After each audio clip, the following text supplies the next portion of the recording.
Praise God. So, pinagpapasalamat sa Panginoon sa isang linggong pag-iingat niya sa akin. At nakalusot po ako sa traffic kahapon. Mula Cubao papuntang Masinag po is 3 hours lang naman kahit motor. Sobra na. Ginamit ko na lahat ng tinatawag na kamote legend. Tsaka yung tinatawag na patigasan ng iyak. Sinusundan ko na nga yung tao naglalakad para magumana. Nasa walkway na nga sumusunod Sinigawan na nga ako Pag daanan ko ng tao, dahil guilty ako, sabi ko, ay no. In-English ko pa para. Alam kong mali ako, pero pag ginawa yun, talagang lulumutin ako din sa daan. Pero okay, nagpapasalamat sa Panginoon dahil yung pag-iingat niya nandyan, yung pagpapala niya nandyan. Napakarami yung blessing niya. Hindi ko pumaysa-isa dahil baka magtapos ako, diretso na agad ng crossing yun. So ngayon po, samahan niyo po akong manalangin. Kailangan ko po yung attention niyo. Pag ako po yung nag-distract, hihinto po ako. Dahil po mga kapatid, ang harap po natin ay Diyos na buhay. Diyos na ang jealousy God, a consuming fire. Ayaw niya na may kahati tayo. Ayaw niya na may kahati siya sa puso natin at attention niya. Ay attention natin para sa Kanya. Kasi siya, pag binigay ng Panginoon attention sa atin, talagang mabibless ka at maramdaman mo yung pagmamahal ng Diyos. So tayo po'y mag-show ng reverence sa Kanya sa pamagitan lang po ng tahimik. At let us pray. O dakila ang Diyos, makapangyarihan sa lahat. Dakila ka po. Kami po'y lumalapit sa inyo, Ama, upang ilapit ang mga problema namin. Higit sa lahat, Ama, ang problema ng bawat isa. Kami po may kanya-kanyang problema, Ama. Alam niyo po yung struggle namin. Hindi lang po financial, emotional, at spiritual, Ama. Naway patuloy kami lumalim sa inyo. Lumalim sa iyong salita. Dahil dito po kami kumukuha ng lakas. Dito kami kumukuha ng pag-asa. Dito kami kumukuha ng tibay ng loob. Ama, patuloy niyo pong pabuhin sa puso namin na mag-seek sa inyo. At higit sa lahat, Ama, nakikita niyo po yung church na to. Napakarami pa pong bakante upuan, Ama. Naway padala kayo, Ama, ng mga taong uupo dyan. Gamitin niyo po ang bawat isa sa amin. Magkaroon po kami ng pusong concern sa soul ng nasa paligid namin. Mag-start po, Ama, sa family namin, sa relative, sa friends, sa mga kakilala, at nasa lumo araw-araw, Ama.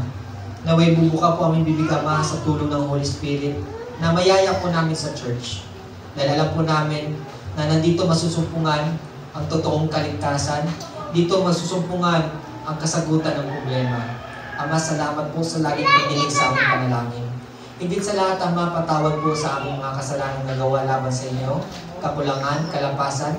Dalangin po namin na hindi tuhad lang upang digin namin panalangin.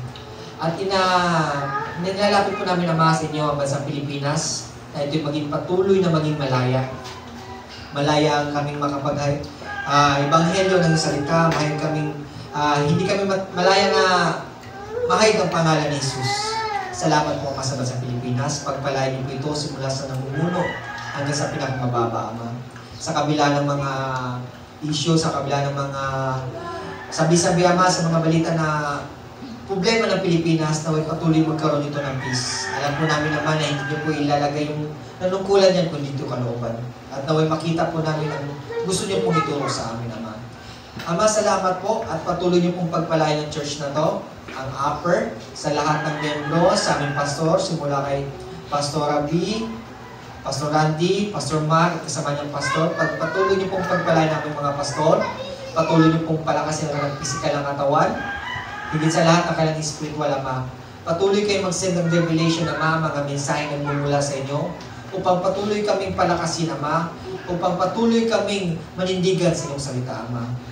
Pagpalain niyo rin po ang pamilya ng bawat isa na dito at sa aming pastor. Pagpalain niyo po lahat, Ama, ng aming trabaho, negosyo, kung saan kami kumukuha ng financial, upang patuloy kaming makapaglingkod sa inyo ng may kagalakan at kasiyahan, at walang hadlang, Ama. Walang rason kami upang patuloy kami maglingkod sa inyo. Salamat po. Pagpalain niyo rin po, Ama, mga misyonary sa buong mundo na naghahayag ng salita. sa kabila ng alam po namin na ang buhay nila ang nakasalalay. Magpadala kayo ng anghel upang mag-ingat at maggabay sa kanila. Sa mga missionary sama na pupunta kahit wala mga financial na support, pagpalain niyo po sila.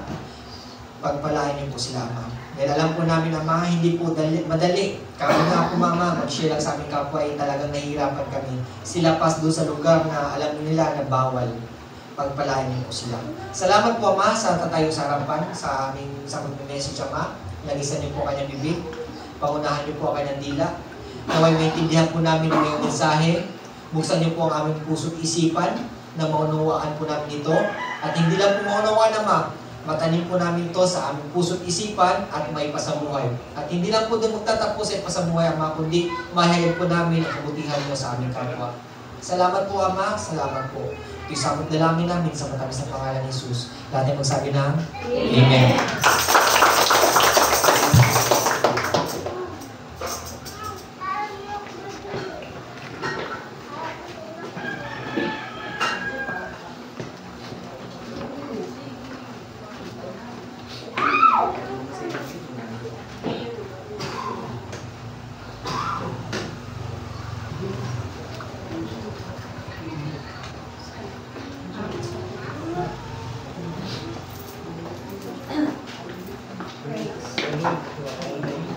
Praise.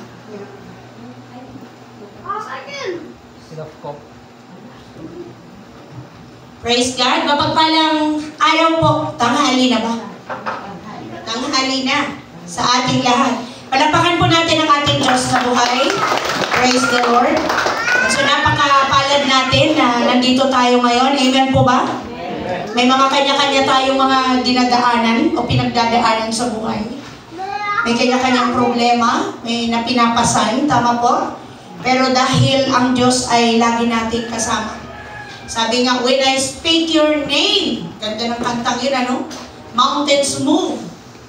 Talagang na gumagalaw, na ipapalipat yung bundok, yung kabundok na problema na meron tayo pag nag-speak tayo ng name ni Jesus.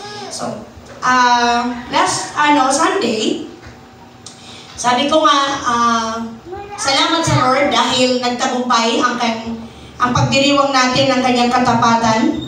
Ilang taon na tayo? 27. No? So na-amaze tayo sa kabutihan at katapatan ng ating Lord sa loob ng 27 years na sinasamahan ng Lord ang gawain ito. Then kung hindi po, wala tayo rito. Hindi tayo magkakakita-kita at hindi tayo nakakapagpatuloy. Salamat dahil bagamat hindi tayo tapat, ang Diyos ay tapat pa rin. Amen po ba? Amen. Salamat sa Lord sa buhay ni Brother JR. Hindi namin inaasahan na makakarating ka. Thank you, Lord. Palakpakan natin ang Panginoon kasi nag-struggle siya after nung ating service. Dahil, sumakay ka ba ulit, kapatid, ng movie? Paahon? Ngayon, naulit na naman. Tama po ba? Naulit na naman, so sa takot niya na baka, ano nangyari? Kusa ka na lang bumaba. Bumigit na lang po ako. Naulit na naman, kaya yung... Mag-ibang apps ka na. Yung huwag na movie. Joyride naman, joyride.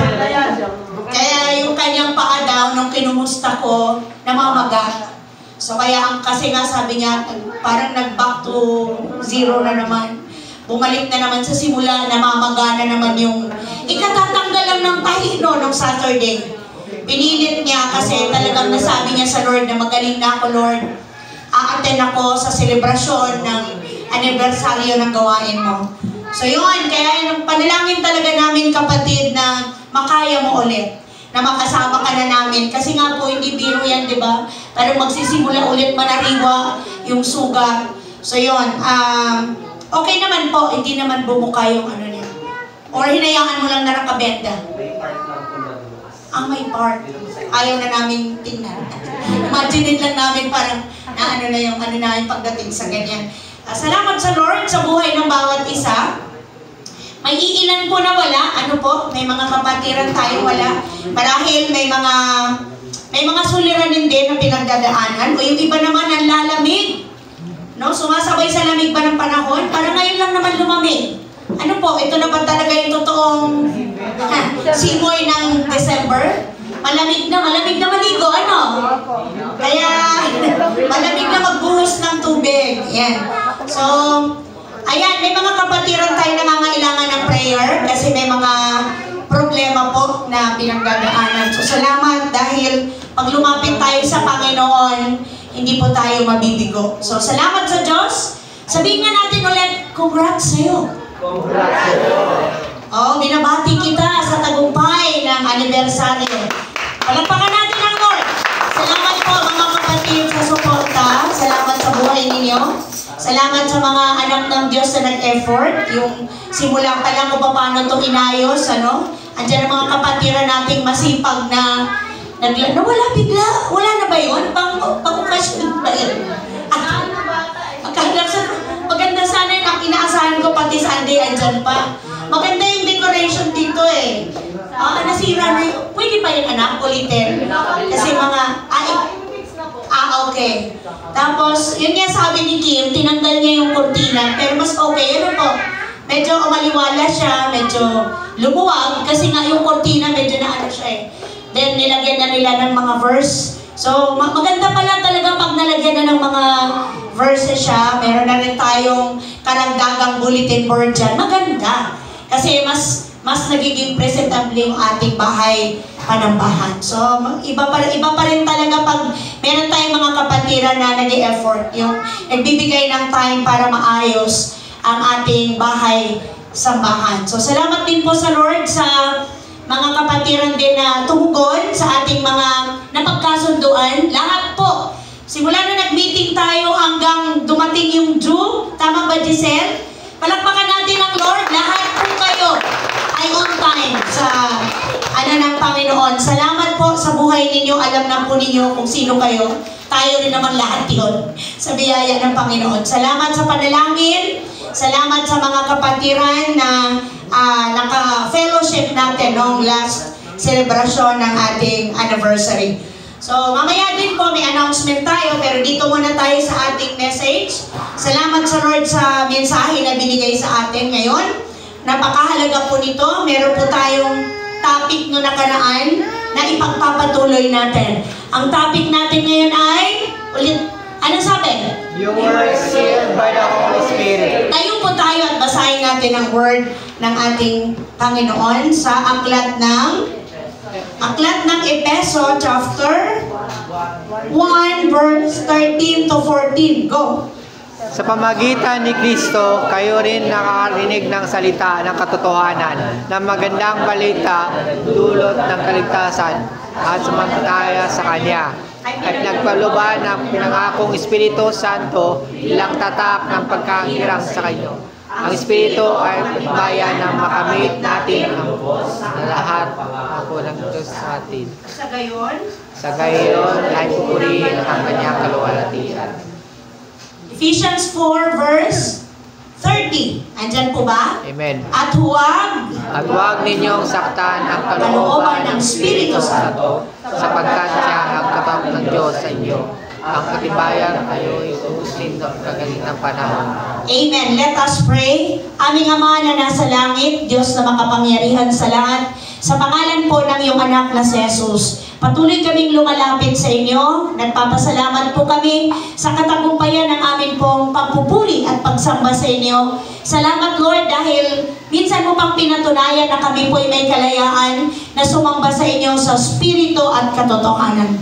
Ang katotohanan po na nararanasan ka namin, ang katuparan ng inyong mga pangako, na sabi mo nga po kung saan 2 o 3 na nagkakatipon sa iyong pangalan, narito po kayo sa aming kalagitnaan. Thank you Lord na sapat ang presensya mo upang anumang kulang ay amin pong makadama po kami ng kapunuan mula sa inyo.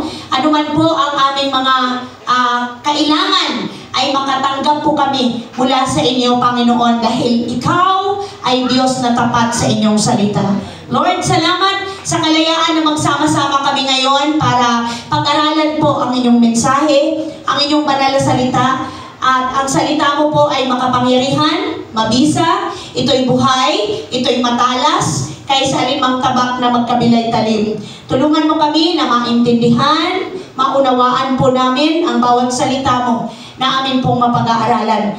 Huwag niyo pong hayaan, nabasa lang namin namin ito marinig, basta lang namin mabasa, kundi tulungan mo kami, Banal na Espiritu, na tumimo sa puso ang salita ng Diyos at magbunga ito ng buhay na binago, buhay na sumusuko ng totohanan sa Diyos, buhay na may nais na ang kalooban ng Diyos ang makita sa pang-araw-araw naming buhay. Nang sa gayon kami lumalim, lumago, tumatag, maging mabunga ang aming buhay Kristiyano.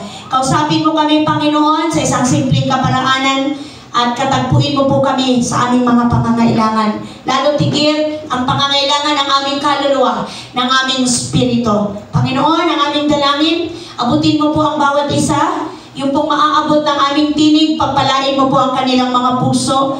Mga nakakarinig ng iyong word, dalangin po namin na nawa ay maranasan po nila ang power ng salita mo at magbunga po ito ng pananampalataya at ang pananampalataya ay magbunga ng kaligtasan. Salamat, pinupuri ka namin, welcome namin ang Espiritu ng katotohanan, ang Espiritu ng karunungan at kaliwanagan mula sa Panginoon. Dahil tunay po, nandito lang kami umaasa sa Spirit na nagmumula sa iyo, Panginoong Jesus. Thank you, Lord, sa wisdom and understanding. Salamat sa Spirit of truth at aming sinasaway, aming pinapawalang bisa ang lahat ng gawa ng kadiliman. Thank you, Lord Jesus, sa power ng name mo sa buhay namin. In Jesus' mighty name, I pray and we pray. Ang lahat ng handang mapagpalay, magsabi ng Amen. Amen, amen, at amen. Hallelujah. Glory to God. Recap tayo, mga kapatid. Naalala niyo pa po ba yung topic na to? Hello? Kailan pa ba itong topic na to? Buwan na ba? Maaari anak, no? Isang buwan na ang nakalipas. Recap tayo. Ito po ay turo patungkol sa Holy Spirit. Mahalaga po ito dahil sabi nga dito, ang Banal na Espiritu ang katibayan ng pagtubo sa atin ng Diyos. Ang Holy Spirit ang siyang, anong sabi doon? Siyang tatak. Sabi sa Ephesians chapter 1 verse 13, sa pamamagitan ni Kristo kayo rin ay nakarinig ng salita ng katotohanan ng magandang balita na nagdudulot ng kaligtasan at sasampalataya o sumampalataya sa Kanya ay pinagkalooban ng ipinangakong Espiritu Santo bilang tatak ng pagkahiram sa inyo. Sa 14, ito po ang mahalaga. Ang Espiritu ang katibayan na makakamit natin nang lubos ang lahat ng pangako ng Diyos sa atin, sa gayon ay pupurihin ang Kanyang kaluwalhatian. So, recap nga, sabi ko kanina, ang sabi doon sa ating napag-aralan, ang Holy Spirit ay ibinigay sa mga mananampalataya as mark of ownership. O, natandaan niyo na po yun? Oo, ownership. Tayo po ay personal na pag-aari na ng Panginoon at ang katibayan ay ang Holy Spirit. Amen po? So, ikaw at ako, kapatid, kung totoong tumanggap ka kay Lord, ikaw po ay may tatak na ng pag-aari ka na ng Panginoon. Nung araw, yung mga magsasaka, may kanya-kanya yan silang mga katuwang sa pagsasaka. Kadalasan, sa lugar namin, kalabaw. Tama po ba? Sa aming probinsya, kalabaw. Iba kasi po, baka, kabayo, yung ipinagsasaka. Pero sa lugar namin, madalas kalabaw. Pag ikaw ang nagmamay-ari ng kalabaw, pag nirehistro mo yan, tama po ba? Ang tawag doon, credential. So pag pinarehistro mo yan sa munisipyo, lalagyan ng tatak yung kalabaw mo. May tatak, parang pinapasok yung banda dito sa may buntot, dito sa may puwet. Kaya kasi uso na yung nakawan ng kalabaw. Pagka ang palatandaan na iyo, selyado yan. Selyado, rehistrado yan. So, kung ano yung tatak ng nasa papel, nakatibayan na iyo, yun din yung tatak nung sa kalabaw. Kaya pag nawawala, yun ang unang tinitingnan. Yun nga lang kung hindi pa nakatay. Kasi kung nakatay na, wala na yung tatak. Diba? Kasi tatanggalan na yun ng balat. Kaya yun, meron kang selyo, kapatid. Spirit, hindi mo man nakikita. Hindi yan kagaya ng tato na nakikita ng publiko. Iba po yung tatak ng Holy Spirit. Yan po hindi napepeke. Amen? Yan po hindi nagagaya. So, meron ka ng tatak ng pagka-personal na pag-aari ng Panginoon. Pangalawa, Oo. Nasa iyo ang... Oo.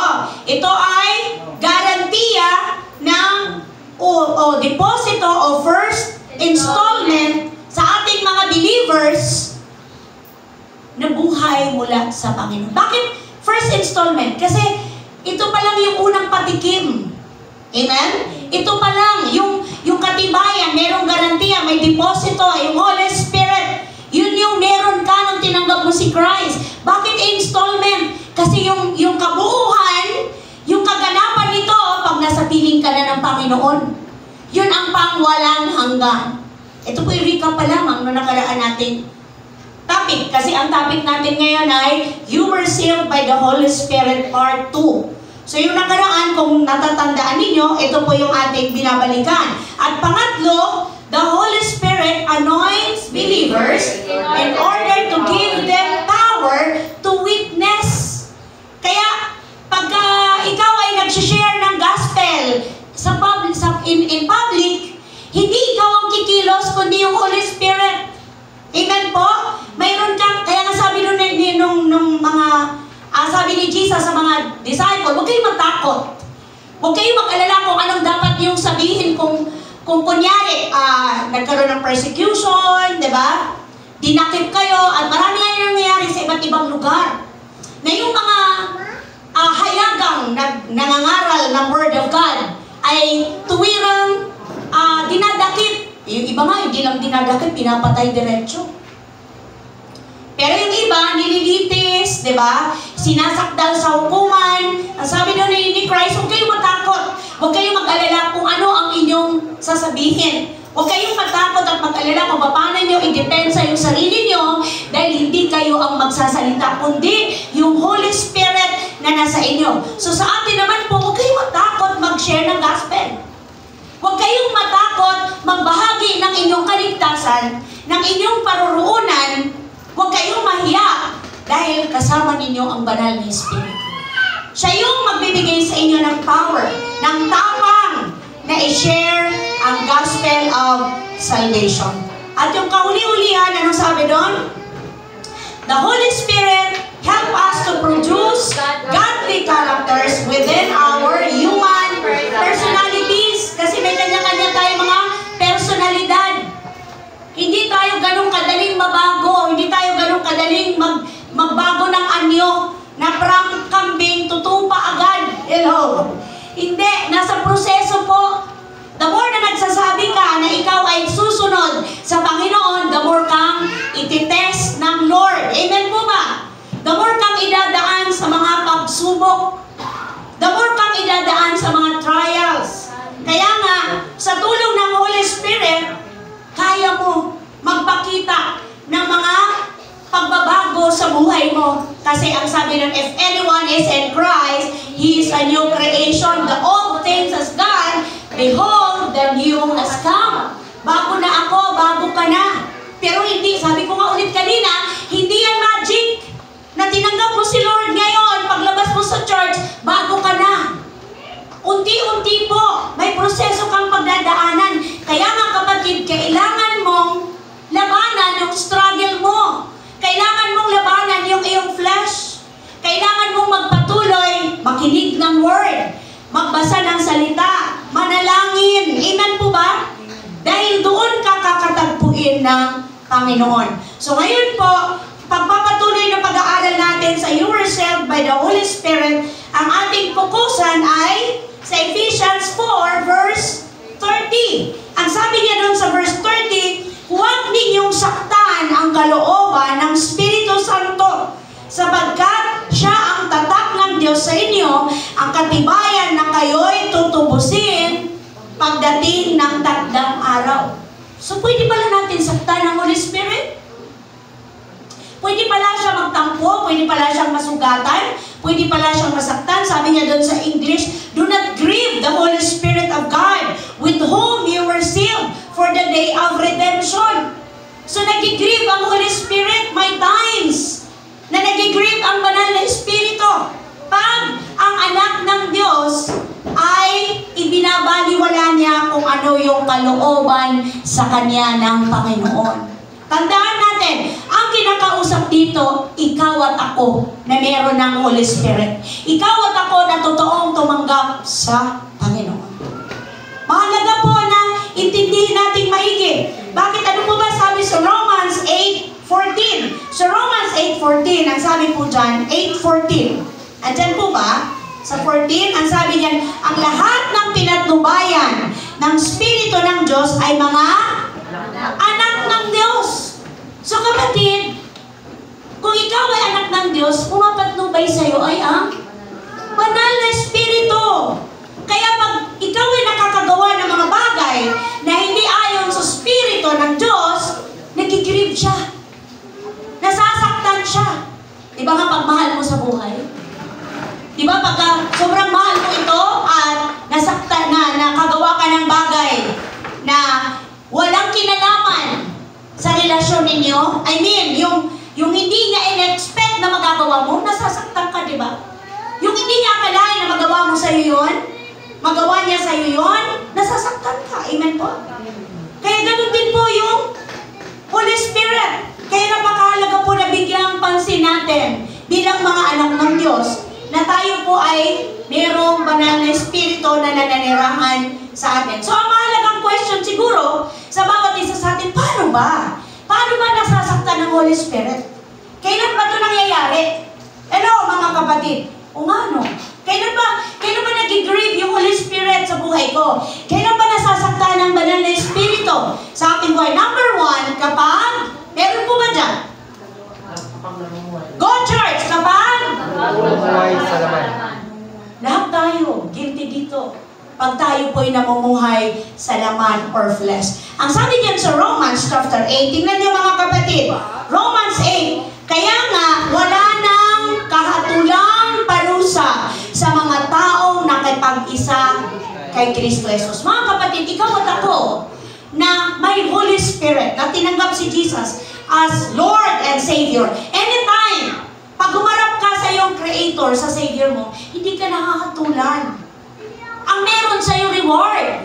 Ang meron sa iyo corona. Depende kung paano mo pinaglingkuran at naging tapat ka. Depende yun kung paano ka naging tapat sa Diyos habang ikaw ay nabubuhay. Kung paano ka naglingkod sa Panginoon. Naglilingkod ka lang ba dahil may nakakakita?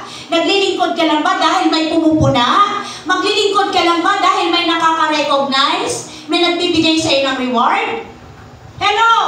Kasi kung totoo tayo naglilingkod sa Lord, kahit walang pumupuna, amen po ba? Kahit walang nakakakita, magsaserve ka sa Lord kasi alam mo na ang pinaglilingkuran mo ay Diyos na buhay at makapangyarihan. At ang pinaglilingkuran mo ay Espiritu. At ang Spirit ay hindi nakikita pero nararanasan. Amen po ba? Amen. Sabi doon, sambahin ninyo ang Diyos sa Espiritu at katotohanan. E paano mo masasamba ang Espiritu o ang Diyos kung hindi buhay ang Espiritu mo? Pero kaya mo nasasamba ang Diyos sa Spirit kasi kapatid, may Espiritu ka. Buhay. Kaya hindi ka dapat namumuhay sa flesh. Kaya ang sabi dito, sa pamamagitan ng kautusan ng Spiritong nagbibigay buhay, dahil sa pakikipag-isa natin kay Kristo Jesus, pinalaya na ako, sabi ni Apostol Paul, mula sa kautusan ng kasalanan at kamatayan. Dahil pag ang sinunod natin ang law o ang batas, wala pong nakakasunod. Kaya ang ending nun, kamatayan. Kaya nga lahat ng sumusunod o namumuhay na pagiging makadiyos at ang batayan ng pagiging makadiyos nila ay sa pagsunod ng kautusan, bagamat sila'y buhay, nakikita natin sila, pero patay sila sa harapan ng Diyos. Kasi patay ang Spirit. Kaya ang sabi diyan sa next, verse 3, ginawa ng Diyos ang hindi kayang gawin ng kautusan dahil sa kahinaan ng tao. Tingnan niyo po, unawain po natin ito. Isinugod niya ang kanyang sariling anak sa anyo ng taong makasalanan upang pawiin ang kasalanan. Sa gayon, hinatulan na niya ang kasalanan o maalipin sa tao. Tingnan niyo po, yung hindi natin kayang gawin, ginawa ni Jesus. Siya lang ang pwedeng gumawa, hindi ang sinuman. Kahit gaano ka kabait, kahit gaano ka religious na tao. Hindi po yan passport o license para pawiin ang lahat ng kasalanan mo? Only Jesus Christ. Sabi nga doon, may nakita nga ako, kung walang pag-shed, kung walang pagbuhos ng dugo ni Jesus, walang kapatawaran. Yes, amen. Kung walang nabuhos, kung walang nadumanak na dugo ni Jesus, walang kapatawaran ang kasalanan. So malinaw po dito na yung kainaan ng tao, inako ni Jesus. Sa 4, ginawa ito ng Diyos upang ang itinakda ng kautusan ay matupad sa ating na namumuhay ayon sa Espiritu at hindi ayon sa hilig ng laman. Mga kapatid, nabaliwala na. Kahit sundin mo yung 10 utos, ang katumbas nun ay kapangyarihan ng Holy Spirit sa ating buhay. Kasi ang tao kaya hindi niya kayang sundin yung 10 Commandments kasi patay siya in spirit. Pero nabuhay ang ating spirito, hindi po tayo nakabase o nakadepende sa law o sa 10 Commandments kasi hindi mo talaga kaya. Ang pinakamatinding mahirap sundin ay ano mga kapatid? Sa tingin ninyo, sa inyo, ano yung pinakamahirap sundin? Sinungaling. Oo, huwag ka magsinungaling. Napakahirap nun. Sabi mo, wala ako dito ha. Medyo hindi. May pastor. At next, ano? Mahalin mo ang kaaway mo? Mayroon ba nun? Wala po. Sa ano po? Ibigin mo. Sa nyo, ano po? Sa inyo na. Niyarap ko na. Hindi na mag-violate. Okay, mga kapatid. 5. Ang namumuhay ayon sa laman o sa hilig ng laman ay walang pinahalagahan kundi ang mga bagay ukol sa laman. Ngunit ang mga namumuhay ayon sa Espiritu ay nagpapahalaga sa mga bagay na spiritual. Tandaan natin na kalaban lagi ng ating flesh ang spirit. 6. Ang pagsunod sa hilig ng laman ay naghahatid sa kamatayan. Ngunit ang pagsunod sa Espiritu ay nagdudulot ng buhay at kapayapaan. Thank you, Lord. Hindi natin kayang makuha yan sa mundo.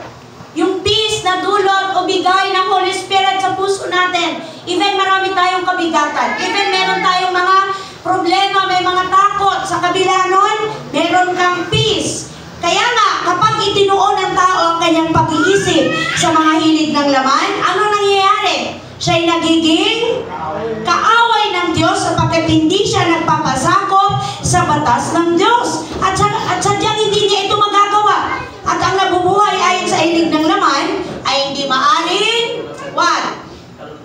Hindi maaring kalugdan ng Diyos. Ngunit hindi na kayo namumuhay ayon sa laman, kundi sa Espiritu. Sa katunayan, naninirahan sa inyo ang Espiritu ng Diyos. Tama po ba ako hanggang 9?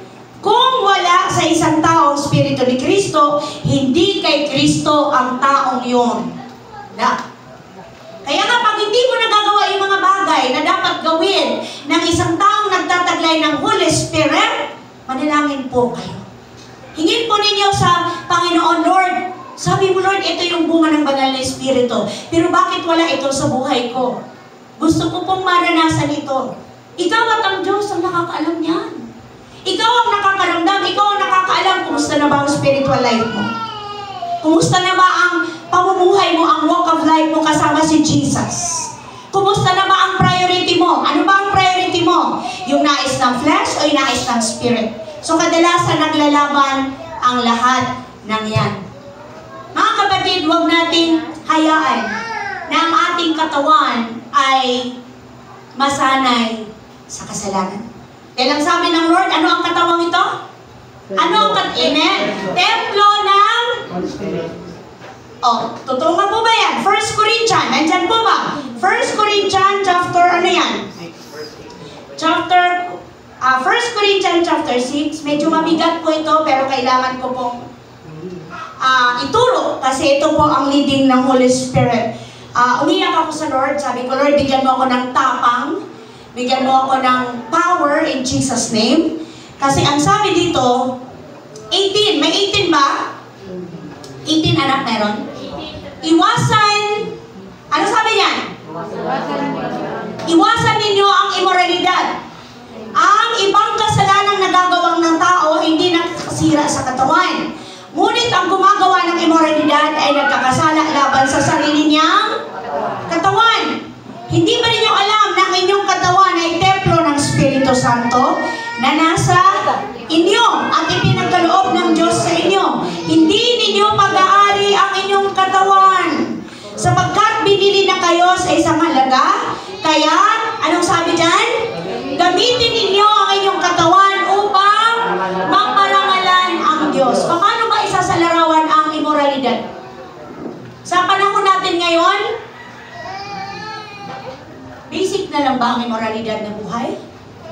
Sa panahon natin ngayon, baliwala na ba? Hindi na ba nabibigyan ng halaga? Kung gaano ka sagrado ang buhay may asawa? Hello mga kapatid. Sabi ko nga po, matindi itong message na to. Pero kailangan ko pong sabihin kasi yun sa leading ng Holy Spirit. Meron pa po ba dito sa ating hindi kasal? Please, maging honest.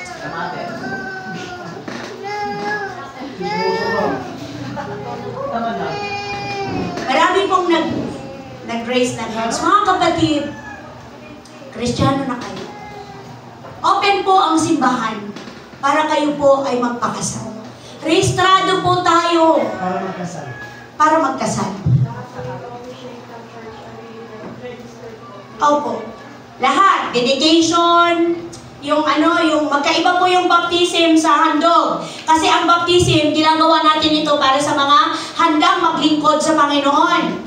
Yung handang tumalikod na sa kasalanan, which is malalaki na. So yung baby, hindi to baptize, dedication, paghahandog.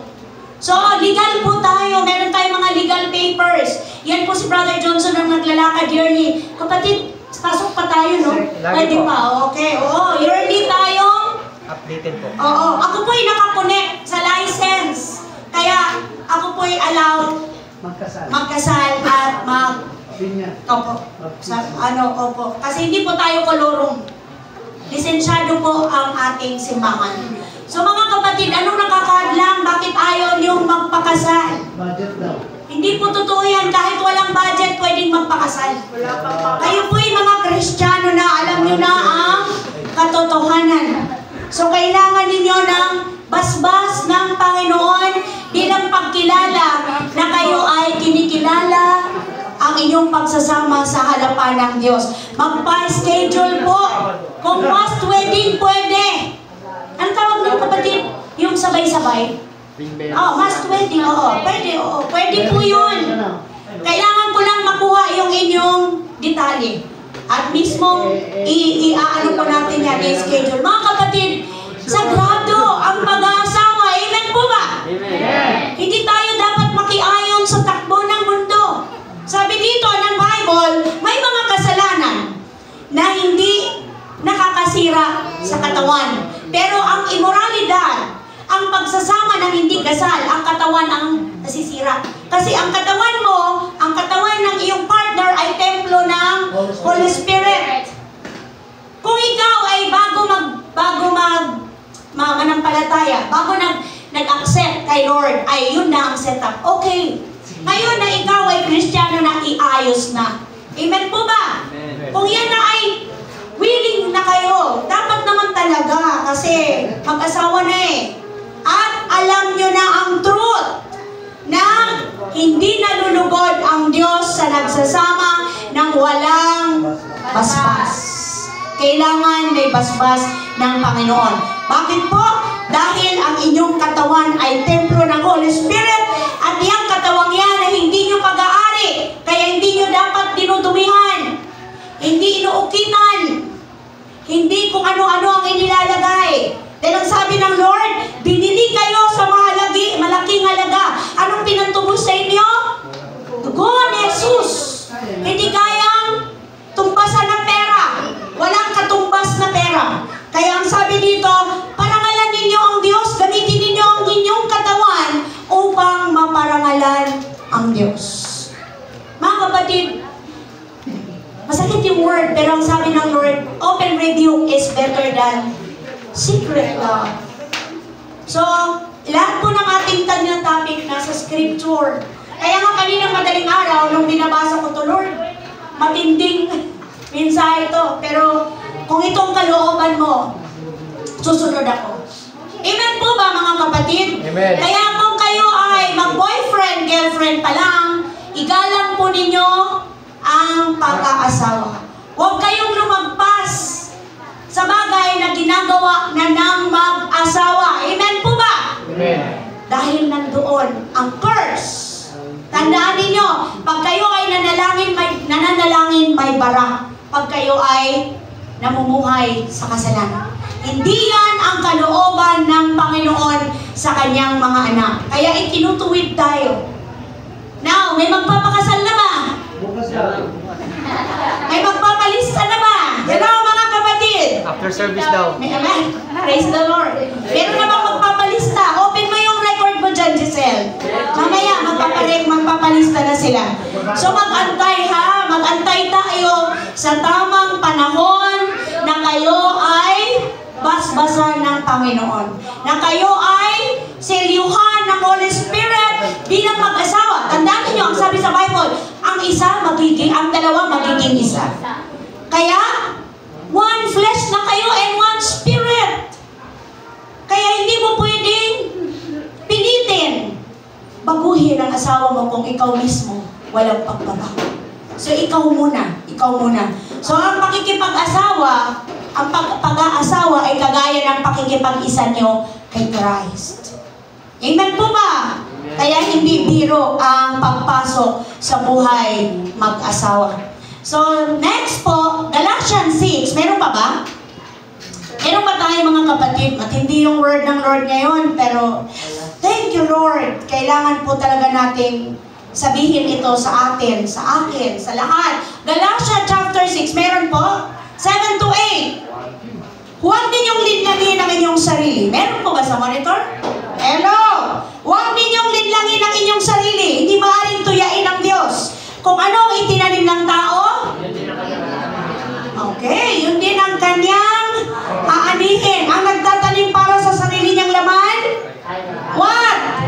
Aanin ang pagkabulok mula sa laman. Ngunit ang nagtatanim para sa spirito ay aanin ang buhay na... Oh, bakit may pagkabulok na nabanggit dito si Apostle Paul sa Galatia? Kasi ang katawan natin ay nabubulok. Amen? So, pero yung soul mo, kapatid, buhay. Yun ang haharap sa judgment. So, hanggang walang hanggang pagdurusa pag hindi ka nag-repent, pag hindi ka nagsisi, pag hindi mo inayos, pag hindi ka nagbago, pag hindi ka totohanang tumalikod. Kada Friday, ang topic natin, it's all about, ano po? Hanapin ang mukha ng Panginoon, talikuran ng lahat ng kasamaan. Tama po ba? Amen. At sumunod at mamuhay ayon sa kalooban ng Diyos. Bakit? Dahil doon diringgin ng Diyos ang iyong mga panalangin. Amen po ba? First Chronicle, anak, second. First, yung Second Chronicle 7:14. Doon po lagi nakaikot yun tuwing magpipreach kayo pag Friday. Or yung iba naman, kumukuha patungkol sa prayer. Pero pag gumawa kayo ng outline, nakatuon o nakatutok doon sa verse ng Second Chronicle 7:14. So kung gagawa kayo ng outline, yun yung gagamitin yung verse. Kaya paulit-ulit doon, binibigyang diin. Kung ang aking bayan ay magbabalik loob, hanapin ako, magpapakumbaba, tumalikod, tama? Kanilang kasalanan. At manalangin, diringgin ko sila. Okay? Pagagalingin ko. Amen. Ang kanilang lupain, ang aking bayan. Di ba? Tayo yun eh. Dati hindi tayo bayan ng Diyos. Ang tinutukoy na bayan ng Diyos ay Israelita lang. Pero dahil matitigas ang puso at ulo nila, naghahanap pa sila ng ibang Diyos at ibang Savior. Ang sabi ng Lord, tawagin ng mga Hintil. Diba, nung una, ang mga inayayahan ay yung mga pwede lang sa handaan, yung mga invited. Pero kung yung mga invited hindi dumating, maraming mga dahilan. Lord, bagong kasal pa lang ako, hindi ako pwedeng umalis, tama? Yung iba, ano pa, Lord, bagong bili ko yung aking pang-araro, kailangan kong i-testing. Ano pa yung iba? Lord, nagpapagawa ako ng bahay, hindi pa ako tapos. Maraming dahilan. Ano sabi ng Lord? O tawagin niyo yung mga pilay. Tawagin niyo yung mga dukha, mga bingi. Kita mo sa diba? O tayo yun. Pilay, bingi, spiritual. May kanya-kanya mga sakit. Pwede siguro napaka-health, tawag nito, perfect ang health mo sa tingin, sa panlabas. Pero ang loob natin, may problema. Amen po ba? Kasi spiritual ang tinutukoy ng Diyos dito. So, tandaan natin mga kapatid, kung ano ang itinanim mo, yun ang iyong aanihin. Alam na natin ang word. Dahil hindi kayo first timer. Lahat tayo dito, alam na natin ang salita ng Diyos. Siguro kung merong bago dito, hindi ka-a-attend lang, buwan na. Amen po? So marami na rin na-absorb the word. Marami na at tumanggap na sa Panginoon. Sino bang hindi pa tumanggap dito? Well, amen. Lahat tayo tumanggap na. Praise God. Amen po ba? Lahat tayo nagsuko na ng buhay natin sa Lord. So lahat tayo merong Espiritu. go! Merong Banal na Espiritu. amen! Lahat tayo kapatid, may banal na espiritu. Kaya ang sinasabi ng Lord, huwag mong saktan. Huwag mong hayaang masaktan ang Holy Spirit. So sinasaktan natin ang ating spirit, ang Holy Spirit, pag namumuhay tayo sa flesh. Next! Paano ba nasasaktan ng Holy Spirit? Number 2,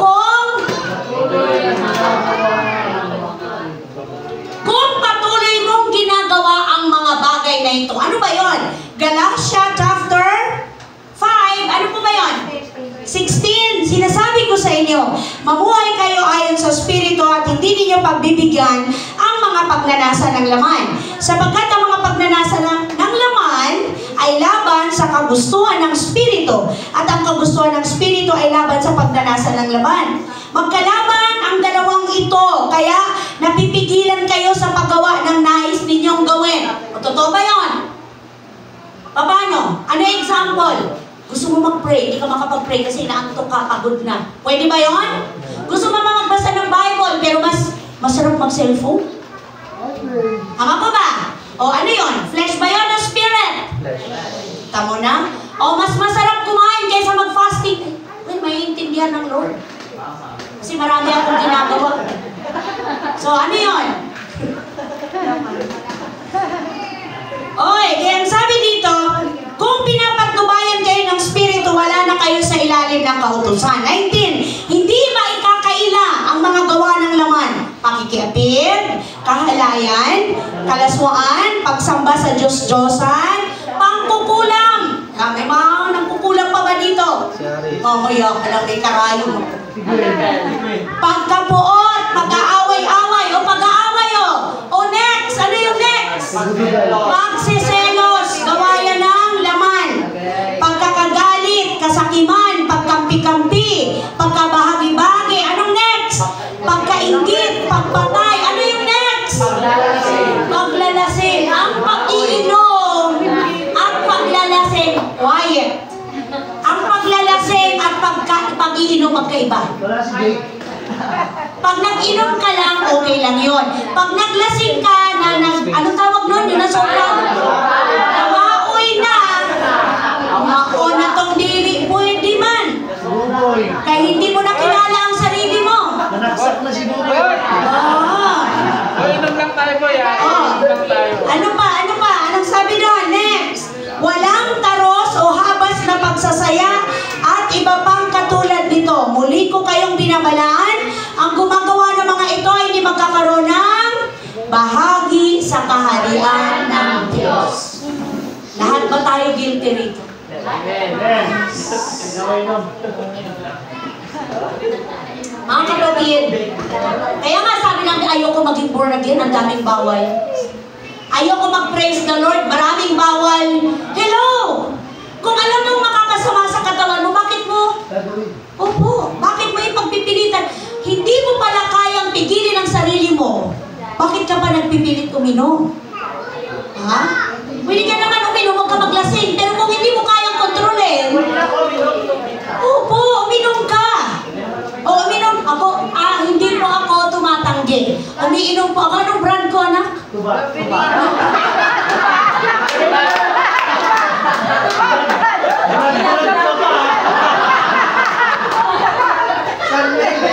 Pinagtanggol nga ako ni Kim eh, mabibinom. Kaso mas malakas yung sigaw ni Andre, tuba. Oo. Totoo. Pero pag sumobra. Oo, kasi, ewan ko ba, anong nakakalasing doon? Yung barok? Oo. Ay, hindi, kahit yung walang barok, pag sumobra eh. Nakakalasing. Buragak, oo. Sabi ni Pao, ang nakakalasing yung kainuman mo raw. Mga kapatid, pag sumobra, lahat ng labis. Lahat ng labis. Diba? Diba? Yung labis na pagsasaya, hindi masamang magsaya. Pero yung labis, na sky's the limit, wala ka, hindi po yan. Opo, yan. Yan na ang hindi natutuwa ang Diyos. Masama ba? Napakaano ba ng ating Lord na ayaw natin magsayaw? Hindi, di ba? Nagsasayawan pa nga tayo dito. Ano ba yung mga kantang gusto natin? Budots out. Every praise into our God, di ba? Ang sarap nun sumayaw. Ano pa ba yung kinakanta natin na sa galak tumatawa. Di ba? Ano tayo? Walang ano. Ang totoong nagsasaya, yung mga Old Testament pa nga, di ba? Nagdadamit sa ako, sumasayaw. Nagpupuri sa Panginoon, David. Di ba? Tatalon-talon. Opo, nagtatatalon. May mga hawak silang mga Tarpaulin. Oo. Meron nung araw, may mga instruments sila na ano lang ng kanilang kamay. So mga kapatid, lahat ng labis ay hindi natutuwa ang Diyos. Kaya wag po tayong magpadaya. Number 3, paano ba natin nasasaktan ng Lord? Paano? Kung patuloy ka pa rin namumuhay sa kasalanan. O mga kapatid, hindi talaga natutuwa ang Lord pag ikaw at ako ay patuloy pa rin sa pagkakasala. 1 John chapter 3 verse 4 to 9. Anong sabi diyan? Ang bawat nagkakasala ay lumalabag sa kautusan ng Diyos, sapagkat ang kasalanan ay paglabag sa kautusan. Nalaman ninyong naparito si Kristo upang pawiin ang ating mga kasalanan, at siya'y walang kasalanan. Tama po ba? Ang nananatili sa Kanya ay hindi nagpapatuloy sa pagkakasala. Tama po ba yun? Ang sino mang nagpapatuloy sa pagkakasala ay hindi nakakakita ni, anong sabi diyan? Nakikilala sa Kanya. Diretso lang ba? Mga anak, huwag kayong palinlang kanino man. Ang sino man gumagawa ng matuwid ay matuwid tulad ni Kristo. Ang nagpapatuloy sa pagkakasala ay what? Kampon ng dyablo, sapagkat sa simula pa'y nagkasala na ang dyablo. Kaya't naparito ang anak ng Diyos upang wasakin ang gawa ng dyablo. Tama ba? Ang mga anak ng Diyos ay hindi nagpapatuloy sa pagkakasala sapagkat nananatili sa kanila ang binhi mula sa Diyos. At dahil ang Diyos ang ama nila, hindi sila maaring magpatuloy sa pagkakasala. Mga kapatid, nasa iyo ang binhi ng Diyos na hindi nabubulok. Ano yun? Ano yun? Yung binhi na nasa iyo. Salita ng Diyos. Amen. Word of God. Hindi nabubulok. Hindi yan mananakaw. Hindi mawawala. Kaya, kung nakukonvict ka, nakukonvict ako, nakukonvict tayo sa ating pagkakasala, repent and turn to God agad. Humingi sa Diyos ng lakas, ng tapang, na talikuran yung ating mga gawang kasalanan. Bakit po? Kasi sabi sa Hebreo chapter 10, tama po ba? 10:26 to 27. Matapos nating malaman at tanggapin ang katotohanan at ano sabi? At sadyain pa rin nating magkasala? Ano daw po? Wala nang handog na naiaalay pa para sa ikakapagpatawad ng ating mga kasalanan. Ang naghihintay na lamang sa atin ay ang kakilakilabot na paghukom at ang naglalagablab na apoy na tutupok sa mga kaaway ng Diyos. Warning yan sa atin at sa inyo. Kailangan mag-repent tayo hanggat di pa huli ang lahat kasi hindi natin alam anytime. Ayaw ng Lord na madatnan tayo sa pagkakamali. Ayaw ng Lord na madatnan tayo na nag-i-enjoy sa kasalanan. Amen po ba? Amen. Mahal tayo ng Lord. Mahal ka. Mahal tayong lahat ng Panginoon. Kalooban niya na makalaya tayo sa ating mga kahinaan. Kapatid, nabayaran na ng Panginoon sa krus ng Kalbaryo ang lahat ng kahinaan mo. Kaya wala kang excuse. Ano yung excuse ng karamihan? Ako'y tao lamang. Oo, madaling matukso. O tukso, layuan mo ako. Lumalayo ang tukso, lumalapit ka naman. Di po ba? Kaya sabi sa 1 John 5:18, meron pa po ba? Another verse para tayo po ay lalong maturuan na huwag natin saktan ang Holy Spirit. 1 John 5:18, ang sabi diyan sa 18, alam natin ang mga anak ng Diyos ay hindi nagpapatuloy sa pagkakasala sapagkat iniingatan sila ng anak ng Diyos at hindi sila maaring galawin ng Amen. Kaya i-rebuke mo, kapatid. I-rebuke mo talaga yung sarili mo. I-rebuke mo yung mga kahinaan mo. I-rebuke mo yung gusto at nais ng flesh mo. Kahit maliit na bagay lang yan, dyan nagsisimula. Yun yung entry point ng kalaban. Kaya, katagalan yan, nawawalan ka na ng gana. Hindi na, wala nang meaning sa'yo ang mga worship song. Wala nang meaning sa'yo ang Word of God. Wala nang meaning sa'yo ang encouragement. Marami ka nang nakikitang mali kaysa sa tama. Hello! Ganun kasi ang ginagawa ng demonyo. Pinapalaki niya yung mga kapintasan mo, hindi yung magaganda. Kasi yun yung gusto niyang makita mo. Ang makita mo ay, kahit naman anong gawin ko, bumabalik ako sa dati ko. Di, patuloy na lang. Sabay na lang ako sa agos ng mundo. Wow, kapatid. Kasi, napagtagumpayan ng Panginoon sa krus ng Kalbaryo ang lahat. Huwag ka magpatalo. Huwag tayong magpatalo.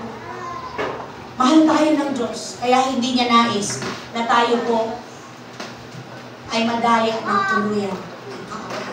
So ulitin ko, ang sabi doon sa Ephesians 4 verse 30, huwag ninyong saktan ang kalooban ng Espiritu Santo, sapagkat siya ang tatak ng Diyos sa inyo, ang katibayan na kayo'y tutubusin pagdating ng takdang araw. Next, pag-aaralan natin, pwede bang umalis sa isang tao ang banal na Espiritu? Yun po yung nais ng Lord na pag-aaralan. Hindi pa man ako bumababa, pero may revelation. Ganon kabuti ang Diyos. Kasi, lumilivin up na kayo, mga kapatid ko. Di ba kayo natutuwa nun? Hindi tayo mag-aaral dito ng puro panimula, puro kung paano ganito, paano ganyan, hindi. Napapansin niyo yung mga itinuturo ng Holy Spirit, puro karni na, puro matitigas na pagkain, puro matitibay na. Tuturuan ba kayo ng matitigas kung hindi nyo kaya? Bibigyan ba kayo ng pagkain kung hindi nyo kayang nguyain, hindi nyo kayang tunawin? Ibig sabihin, kaya nyo na. Ibig sabihin, nasa level na kayo ng faith na nag-i-increase. Umakbang na kayo sa pananampalataya. Kumbaga sa step, nag-i-step na kayo pataas sa inyong faith. Ganun kabuti ang ating Diyos. Amen po ba, mga kapatid? Palakpakan po natin ang ating Diyos na mga.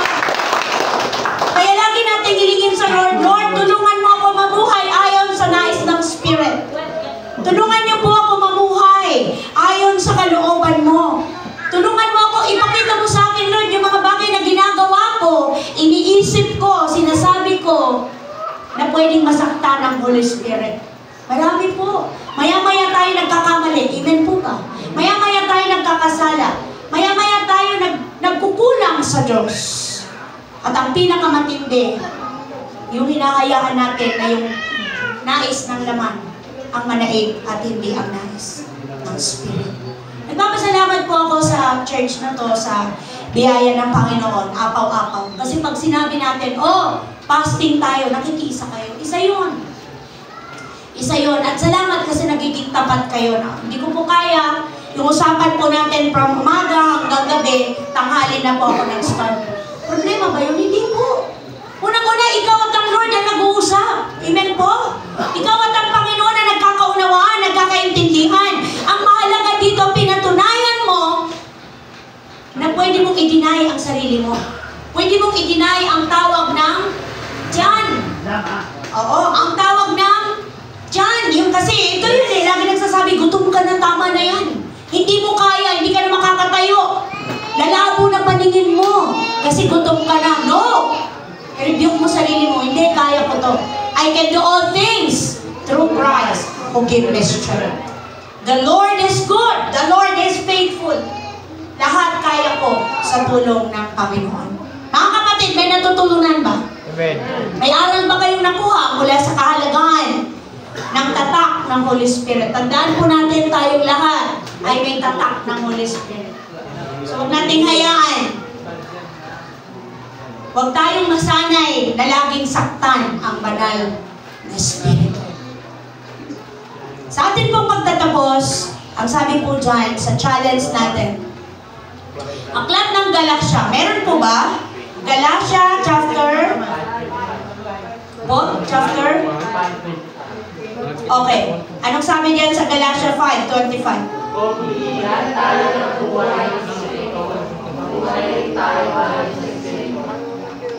Amen. Kung binigyan tayo ng buhay ng Espiritu, mamuhay rin tayo ayon sa Espiritu. Naintindihan niyo po yun? Kasi di ba kaya ka kapatid buhay sa harapan ng Diyos? Kasi buhay na ang Spirit mo. Amen? Buhay na eh. Kaya nakakapanalangin ka na, naiintindihan mo na yung Word. Nakakapagpuri ka na sa Panginoon. Naiintindihan mo na yung message ng awit kasi buhay ang Spirito. So ang sabi dito, yaman din lang na binigyan ka ng buhay ng Spirit, mamuhay ka rin ayon sa nais ng Espiritu Santo. Palakpakan po natin ang ating Diyos na buhay at tayo po ay manalangin. Praise the Lord. Hallelujah. Glory to God. Purihin ka, O Diyos. Purihin ka. Purihin ka, Panginoon. Let us pray. Aming Ama na nasa langit, Diyos na makapangyarihan sa lahat. Salamat po sa power ng Word mo, Panginoon, sa aming mga buhay. Salamat po sapagkat itinutuwid mo kami. Hindi mo nais na kami ay tuluyang madaya ng kaaway. Hindi mo nais na kami maalipin ng mga bagay na makalaman. Mga bagay na hindi nakalulugod sa inyo. Mga bagay marahil ginagawa, iniisip, aming laman ng puso namin na nagbibigay ng grief o nasasaktan namin ang Spirit, ang Holy Spirit. Patawarin niyo kami, O Diyos. Tulungan mo kami, Panginoon, na tuwiran namin makita ang mga bagay na ito at kami totohanang lumapit sa iyo, totohanang humingi ng tawad at totohanang humingi ng lakas upang talikuran ang lahat ng mga bagay na hindi nakalulugod sa inyo. Purihin ka, O Diyos. Thank you, Holy Spirit. Kayo po ang kumumpleto ng mensahe nito sa puso ng mga anak ng Diyos. Salamat po sa iyong revelation. Thank you, Lord, for your message. Salamat, Holy Spirit, sa spirit of understanding, sa spirito ng katotohanan. Purihin ka, dakilain ka, luwalhatihin ka. Thank you, Lord, sa apaw-apaw na spiritual blessing. Sa iyo lang mga mataas na papuri, sa makapangyarihang pangalan ni Jesus, lahat ng bless ay magsabi na